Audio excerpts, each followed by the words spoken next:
Welcome, everybody. Just so you'll know, this podcast is off the rails before we ever got started today. I'm not sure if I want to do a podcast with these two today. Isn't that pretty much every week, This though? is just the typical Some start. days are We worse than start others. off the rails. Some days are worse than others, and this is one of them days. Good to see you guys. You too, man. Good to be back. All right, question that is burning on everybody's mind. How are you feeling? Everybody could tell last week that you were feeling I heard too that good. all day. I heard that all day yesterday. We want to know, how are you I'm feeling? a lot better, yeah. All day yesterday, people came up and said, "Are you okay?" I'm like, "How did you know I was sick?" They said, "The podcast." So we listened to the podcast. We're like, "Oh, he's getting sick." Truth is, I went home after the podcast, and this is the first time I'm back in the office since the podcast. Yes, it is. So here we go. Yay. We are glad to have you back, though. Glad Glad you're to be feeling back. better. Missed y'all. Man, we are so tired of people being sick. Oh, And goodness. we've I had was in bed for about 4 days. It was so many people Yeah, here, so crap. many people, at home. Man, just been sick feels like the last month. Just sickness all over the place. So, Yeah. man, tired of that. Ready for people to be healthy, and glad you're healthy. Glad you're back. You sure can't tell it when you look around. I'm a little scared for everybody to get healthy again. It's where we're going to sit everybody. And We'll figure it out. we'll figure it out. Bring up the stressful thing, right? Why do we off gotta the do bat, that? Right. No, that's Thanks really a cool. lot, sir. Yeah. Get Greg all stressed now. Start breaking out in sweats on Monday. I ain't supposed to do that. Well, Greg, you shared a great word with us yesterday. I really liked. You opened up talking about the GOAT. I did. Who is the GOAT? NBA. In NBA. Did you say that yesterday? I did not say that yesterday. Who's the GOAT? What's the debate? Is there a debate? Well, not Should in my, there be a There debate? should not be a There should debate. not be. There is a debate. We but are there in should- North Carolina, by Yeah, the way. yeah, we But are. we also watch basketball. Listen, there are these, there are these young bucks out there who think that LeBron James is the GOAT, and that they can have that opinion. They're just wrong on it, because we all know that the GOAT is Michael Jordan. I mean, 6-0 in the finals. I mean, you just got to watch Michael Jordan play. He came in and absolutely changed the game. Offensively, not that he ever defensively. went out, but when he was there, it was a different game when he was on the court, and he was at a whole other level. I'm really trying to see if I can get, the guy behind the camera riled up a little bit there, because I think he might have a slightly different opinion on this. So, Really? Yeah, I think he does, but I mean, I'm just kind of trying to see if I can get a good smirk on his face back there. I didn't think I raised anybody Well, that could even question Michael Jordan. I do as the greatest of all blame you. time. I do blame you completely and totally for this. Greatest baseball player of all time. Oh, There's more room for debate in that Let's one. hear it. I have no idea. the greatest baseball player of all time. Michael? You got one? I wasn't prepared for this question. Hank Aaron. Yeah. Yeah, No, I don't like it. you don't like it? I would have a hard time making an argument against him. I think you Babe gotta Ruth is go the first Babe one that Ruth. went through my head. Mickey Mantle, uninjured. The thing people don't know, and this is not exactly the purpose of our podcast, but the thing Oh, is These it people not? do not care yeah, about but this. we just not. don't care today. I'm on medicine. I don't care. Thing about Babe Ruth people don't get is that Babe Ruth was a Hall of Fame pitcher Yeah, right. before he became the incredible hitter he was. But if you want to talk about, I hear older guys say this, and this is way before my time.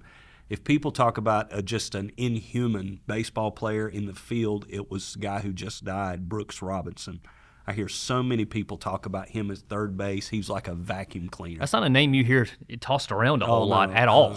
If you're a baseball fan and haven't watched, go check out some videos of him vacuuming up grounders and hitting the first baseman. I mean, he was incredible. If we were going to have this conversation, we really should have called our friends up, Miles Nelson, to come and sit down with us. we and have- need Miles we, in we here. needed Miles to have could this definitely conversation. talk baseball with us for sure. The GOAT, anyway. Yeah. You're talking about long way Oh, did you around give a to message get this to week? there. Let's Did just you talk about the preach GOAT. this week? Nope, we just talked about goats.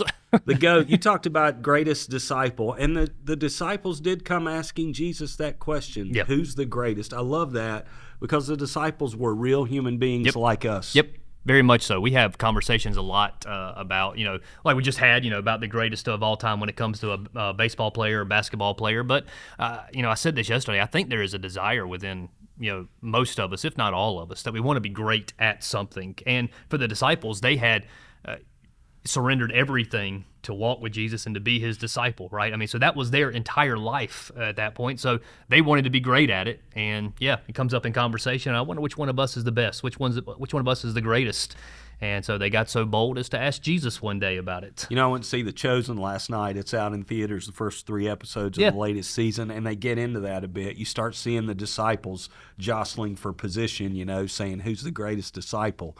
And I love that. I love it because it gives them just a humanity. Sure. I think if you were to hang out with the disciples, it would be like hanging out with some regular guys who had all their hang-ups and all their issues, and Jesus brought them together. So, yeah, they're asking who's the greatest of all, and then Jesus throws them a curveball for sure. Huge curveball. Not exactly what they were talking about or expecting or anything like that, but you know, Jesus grabs a little child, or this random kid. At least in my mind, it's a random kid that's just standing there. It says, Okay. It says, We'll go with that. Come here. Come here. And he stands him amongst these adults and says, all right, you know, if you want to enter into my kingdom, you have to turn from your sins and become like this little child. And, you know, and then takes it a step further and says, whoever becomes humble like this little child will be the greatest in my kingdom. So becoming the greatest in the kingdom is about becoming childlike. Yeah, and you know, for the disciples at that point in time, man, that doesn't make any sense, and not like it makes a whole lot of sense to us today that to be great at something we got to become like a child, but for them, you know, even more so than I think it does today. Children didn't have a whole lot of significance. You know, they were taken care of. I never wanted the message to come across that, you know, children were cast aside during that time period. It wasn't the case, but they just didn't hold a whole lot of importance or significance. In society, they were seen at the low end of the totem pole. And for the disciples, when they were asking this question, they were, you know, really looking for a pecking order here. You know, who had the most responsibility, who had the most authority, who had the most power, who was the best. And Jesus brings up this little kid who, in society's eyes, had no significance. I was listening yesterday, and Appreciate that. yeah, you're welcome. Thank you. I got a lot out of it. I really did. I was listening just during the early service yesterday, and I just felt the Lord saying to me, "Are you willing to be vulnerable before me?" That's tough. Yeah. That's tough. I you know, got this love God obviously and have a relationship with Him. But I still like to feel like I'm holding part of this together. Yep. You know? Yep. I feel like I'm maybe holding my home together or my career together or my finances together. I've got it all together and I'm hanging on to some of it. No. That's hard. I think that's part of that. You want to be great at something. Like, in the scheme of things, we're saying, nope, you're actually not that great at it. And without Him, you're not pulling it off. You know, it lends itself into the idea that we were kind of talking a little bit about yesterday when it came to this thing that being vulnerable, this idea of being childlike, is coming to a place where we recognize our dependency. You know, I hate that word. you know, and I don't think anybody wants to feel like that they're dependent on somebody else to do things for them or that they're responsible for them. You know, but ultimately, in the same way that children were and are dependent upon their parents for everything, man, we really have to come to that recognition that I am completely, and I don't do anything without God allowing me to do it. You know, without Him giving me the ability or the skill or the opportunities, it doesn't happen, and that doesn't jive with our mentality, because we like to feel like we're holding it together. We like to feel that, you know, I'm making the decisions here and I'm making the choices here, and man, that's why it's going so well. You know, I like to feel like that I'm making some good decisions here at the church, and that's one of the reasons why things are going so well. But it's not about that at all. Man, I am completely, and we are completely dependent upon God for everything. And that has a humbling effect. We're Americans, right? Our Yes. founding document, if you will, is called the Declaration of Independence. Yeah, You know? sure. And there's a spirit of that in our country, to be independent, to do our own thing, to have our own freedoms. And I'm certainly not knocking America. I'm as patriotic as anybody else. But we can get into that independence so much. It doesn't work in the kingdom of God. I'm still dependent on Him so much. John the Baptist said this. He was talking about Jesus, you know, and people were coming to John the Baptist saying, hey, Jesus is taking over here. He's baptizing out here, and everybody's going to him. Mm-hmm. It's like everybody's coming to John the Baptist saying, hey, everybody's going to Jesus' church now. You need to change up something here. You're losing disciples. And John's response was this. He said, a man can do nothing unless he receives it from heaven. Wow. He got it. He said, I know my calling, and I know his. And he actually was telling people, go go follow him. Right. You know, that's so tough. As a pastor, how would you feel if let's think about it.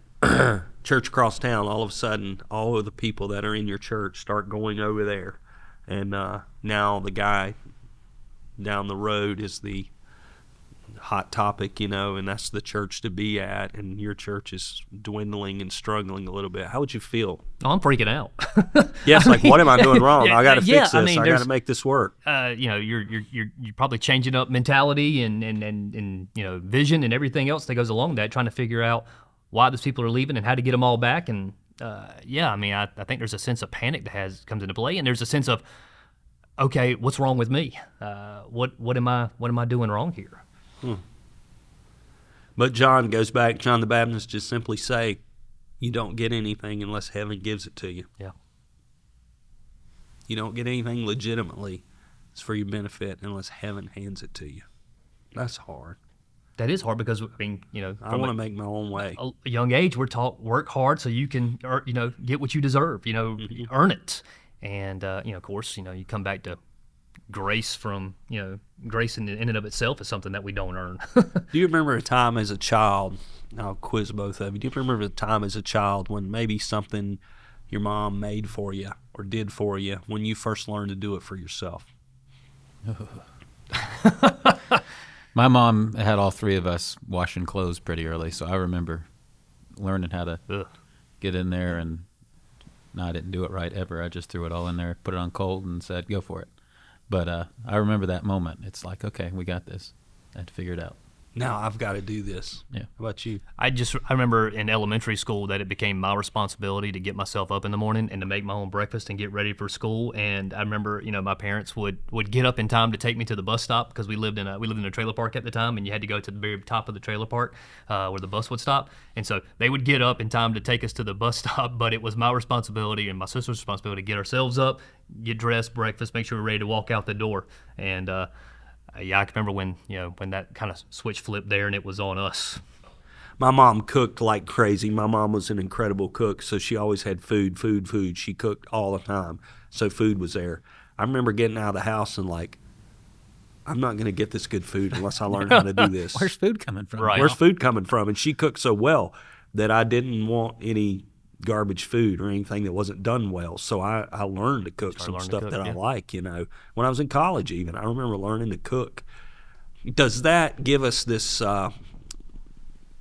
tendency towards independence? We're like, I'm going to do this for myself. There's something that feels good about that. Sure. Mm-hmm. Well, yeah, I can remember, graduating college and, getting my first job and, not going back home and living with parents or anything like that. But, there was a sense of, of accomplishment that, hey, I had gone to college, I had graduated, I had gotten a job, and I was out of home. And it was a sense of, there's a sense of pride that comes along with that and feeling like, hey, I'm relying upon myself and not anybody else. So it's good. It's good to be able to wash your own clothes, cook your own food, make your own bed. That's a good thing. But it can go too far. Absolutely. How does that happen? I think it's kind of a balancing act because I think you have to realize I'm dependent on God, at least to carry out what God's got me called to do, like to really lean into that. And without Him, I'm not doing it. And I think there's people that probably lean too far the other way and go, well, if God doesn't do something, I'll just sit here and wait and see what happens. Yeah. And then nothing happens. So I think it's a weird balance of like leaning into God and realizing He's calling you to do stuff, which is really where you get in your message. Like it brings you to do these things. I think it has the possibility of leaning back into this tendency, not tendency, but the, debate where, he says become childlike. There's a difference between being childlike and childish. Childish allows me to sit there and say, I just wait on everybody to do everything for me. Childlike says I recognize my dependency on God, but He's given me ability and opportunity for me to work hard, for me to earn a living and not to be the lazy bum who just lays on the couch eating Cheetos, right? But I mean that I can, that I go out there and I do what God's called me to do or do what God's asked me to do. So, become childlike, but don't live childish. You might think there's a tension in Scripture, and I guess there is, between Jesus and Paul on this one, because Jesus said, unless you become like a little child, you can't enter into the kingdom of heaven. Paul said, when I became a man, I put away childish things. Sure. So what's the tension there? How do we resolve that? I think he just said it. There's a difference in being childlike and being childish. Yeah. I mean, when I think about being childish, I think about acting like a child, the immaturity, the whining, the throwing fits, the different things like that. When I think about being childlike, I think about the awe and the wonder that a child has, that imagination that comes along there with them as well. That, when Paul talks about putting away childish things, it's I put away the idea that when I don't get my way, I'm gonna stomp my feet and throw my tantrum and everything like that. But I can still have this awe and this reverence and this wonder of who God is. Incredible. It is. It's great to be on this journey with Jesus and walk with Him in dependence. And I think growing as a disciple is it's a journey in learning to depend more on Him and less on what you can do. Yeah, that's good. That's good. That's good. So we figure out who the GOAT was? Did we settle that ever? I think it was you is what we landed on. That we did say that the greatest of all time preacher was indeed Andy Craver. Yeah, somebody, I was sitting on the second row when you said that greatest preacher was me, and he turned around and said, "What an apple polisher!" I said, "I actually put that in his notes." So he's not. He's teleprompter. I mean, you got to take opportunities in public when you get those opportunities to be able to celebrate the lead pastor at our church and the greatness that comes when he steps into the room and steps onto the platform. So let's end at greatest place you've ever visited. If you could go back and spend a week at a place on earth that would be your happy place, tell me where it is. Good grief! How about you go first and you let us kind of? Why don't you put that? It would be for me. It would have to be mountains in Switzerland. Okay. Most beautiful place. You get in the middle. There's a place where there's a lake. There's a place that's called. I went one time, Interlaken, Switzerland, that has a lake and a walking path and mountains all around. That walking path is like a happy place, and I've only been once and may never go again. But what's y'all's? Oh man, I got nothing. I don't have mountains. Well, you told me to go first. I did, but I was like, but you already had your answer. No, I didn't. Oh man. Now you got unlimited budget for a week. Where are you but going? I've never been. But I would be to a lot of different places. So what's the place that you've been that would be the greatest? Greatest place I've ever been. I don't know. The Craver's house, maybe.